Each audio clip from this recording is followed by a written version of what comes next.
Día 124, lección 12, Evangelio de San Marcos. Tercero, importancia del libro para los cristianos.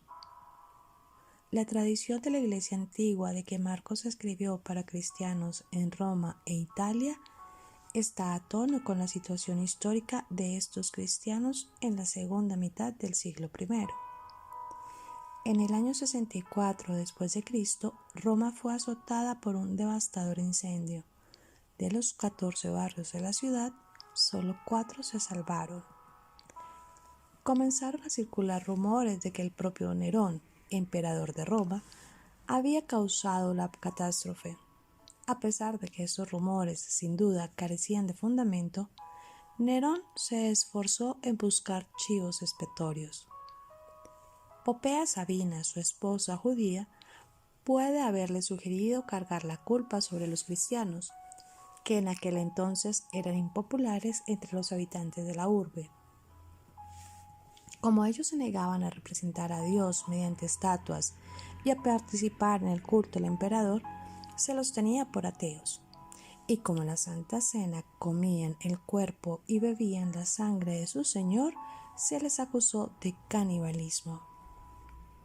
Esto hizo que bajo Nerón se desatara una cruenta persecución de los cristianos en Roma y partes de Italia. Un historiador romano describe la situación en los siguientes términos. Nerón inventó culpables. Aplicó refinadísimos tormentos a los que el vulgo llamaba cristianos, odiosos por sus maldades. Primeramente fueron apresados los que declaraban su fe. Después, por revelaciones de ellos mismos, una gran multitud fue convencida, más que de delito, de incendio, de odio al género humano. No contento con hacerlos perecer, añadió los siguientes escarnios: los cubría con pieles de fieras para que los destrozaran los perros. A otros los clavaban en la cruz y untándolos de material inflamable, cuando desaparecía la luz del día, los quemaba para dar luz por la noche. Tácito Anales 15. Ese estado de cosas forzó a los cristianos a pasar a la clandestinidad, a las catacumbas, una serie de túneles y bodas funerarias cavadas en la roca, pues el confesar a Cristo podía llevar, y en efecto llevaba, al martirio. Trate de entrar a través de Marcos en el relato vívido que éste hace acerca del ministerio de Jesús. Observe no solo lo que dijo Jesús, sino también lo que hizo, y el impacto emocional que sus palabras y acciones tuvieron en otros. Preste la atención a las revelaciones de la humanidad de Jesús, ya que Marcos lo reveló como el Hijo de Dios y el Hijo del Hombre a la vez.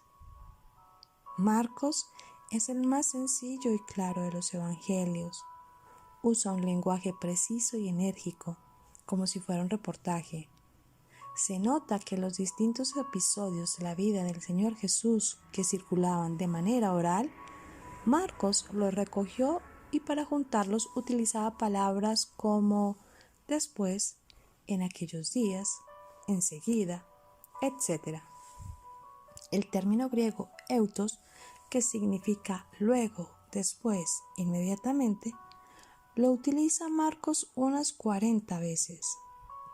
Es notable que hace mucho uso de citas del Antiguo Testamento.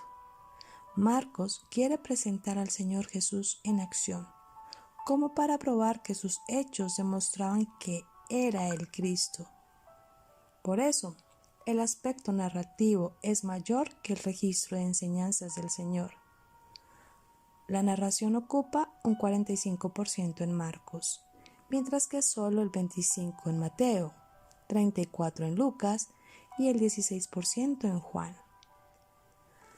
La preocupación teológica de Marcos gira alrededor de la necesidad de confirmar a los creyentes en la integridad del Evangelio. Usa ese término para designar su obra, Marcos capítulo 1, versículo 1. y lo utiliza en otras 7 ocasiones. Es notable su preocupación por los que hoy serían llamados marginados sociales, pues se preocupa por mostrar el interés del Señor Jesús por los leprosos. Marcos capítulo 1 versículos 40 al 45. Los endemoniados. Marcos capítulo 1 versículos 21 al 27.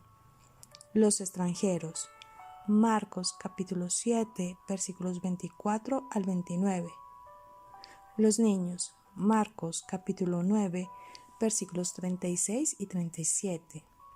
Capítulo 10 versículo 13 al 15. Una viuda pobre. Marcos capítulo 12 versículos 41 al 44. La mujer que le ungió con perfume. Marcos capítulo 14 versículos del 1 al 9, etc. Los eruditos han llamado a Marcos el Evangelio del siervo humilde.